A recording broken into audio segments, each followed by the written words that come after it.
Kia ora koutou everyone. Welcome to my Lightning Talk presentation titled There's No One Way to Coach, a Practitioner's Perspective on Team Culture and Leadership. This presentation will cover an overview of my own personal experiences of coaching netball at various levels in both New Zealand and Australia, the theory behind my PhD research that was conducted with the Silver Ferns, the key findings from my research and how I applied these in my own coaching practice across teams both within New Zealand and Australia, the main conclusions from my own personal experiences of coaching, and finally, the implications for coaches for not only of netball, but for all coaches for female sports teams across various levels. I'm currently based in New South Wales, Australia, and I have now had experience at coaching both New Zealand and Australian netball teams across various levels, including secondary school, top pub level, regional, and at state and national level tournaments. Upon reflection, there are many differences and similarities between coaching netball in both countries when it comes to team culture and leadership. In terms of similarities, I found that players had no real idea of what team culture was and the importance of it. I found that the leadership within the teams only consisted of the captain and a vice captain, and these were more than often selected by the coach.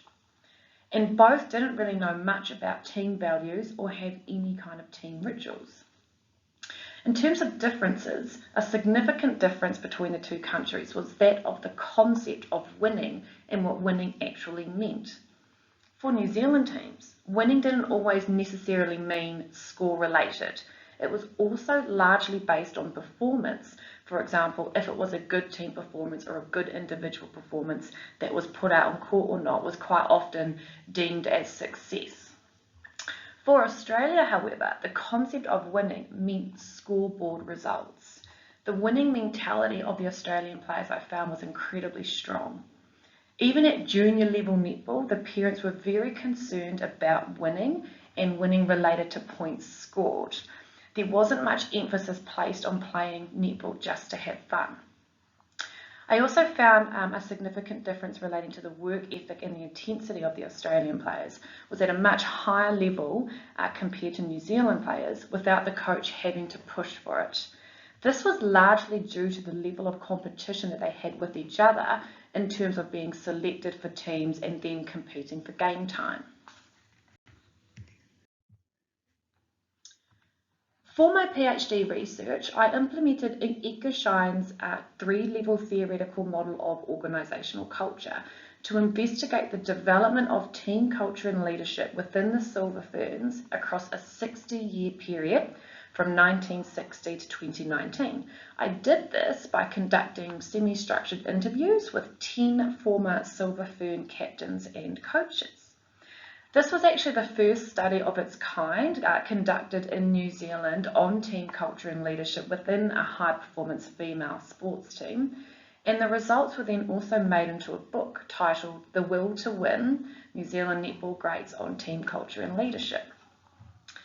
This organisational model is founded on the importance of creating artefacts such as rites and rituals, symbols and stories, values and beliefs, and core assumptions towards the development of an effective and positive team culture.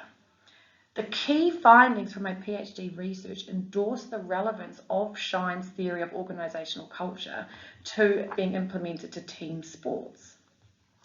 In relation to my findings for the study of the Silver Ferns, the key symbols that were of significant importance included obviously the silver fern and the black dress. They had a ritual where the dress was presented to new players by past players.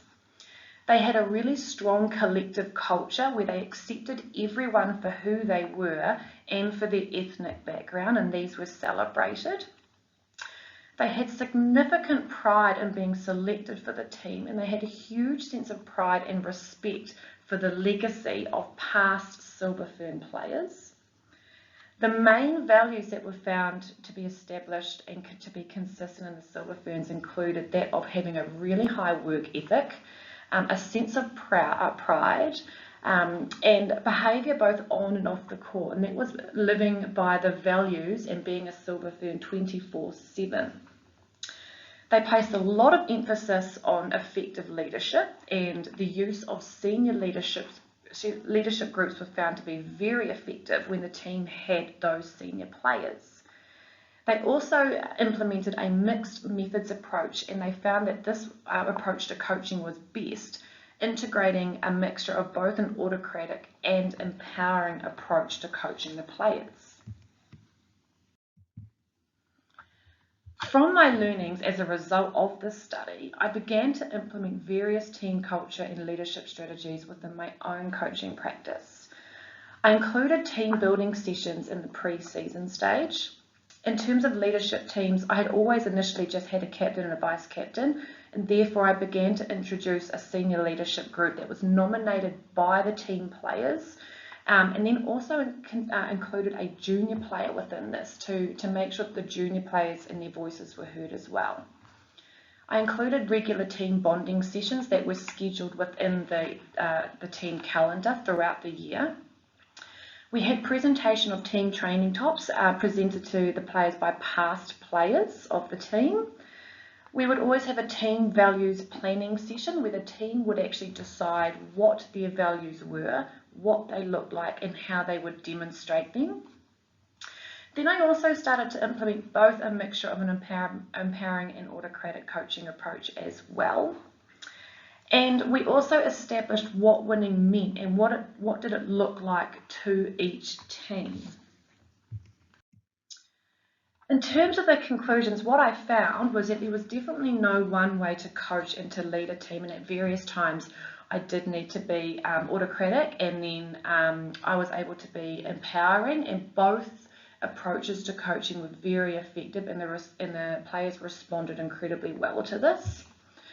I found that the concept of winning definitely looked different across various teams, and we had to have those discussions at the start of the season of what winning actually meant, so that all players were on the same page and agreed whether it was a performance related or whether it was scoreboard related.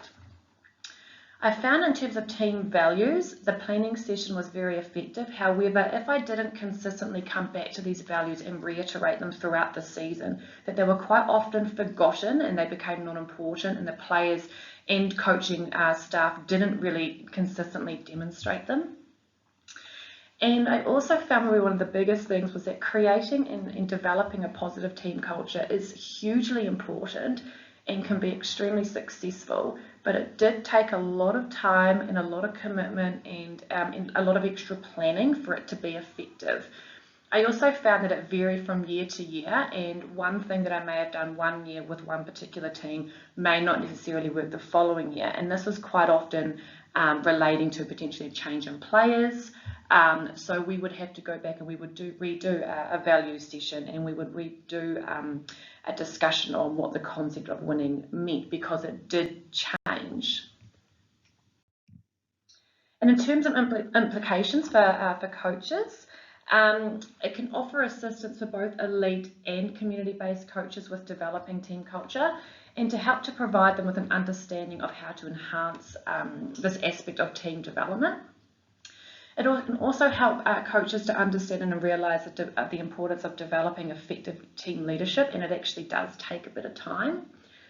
It can highlight the importance to coaches to realise that there is no one specific style that is best suited to coaching netball, and intermixing the empowering approach and the command autocratic approach is very highly effective.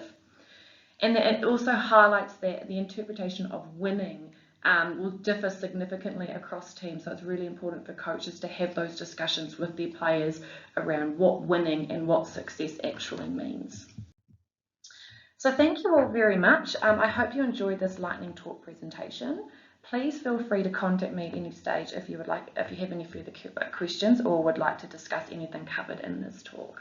Thank you.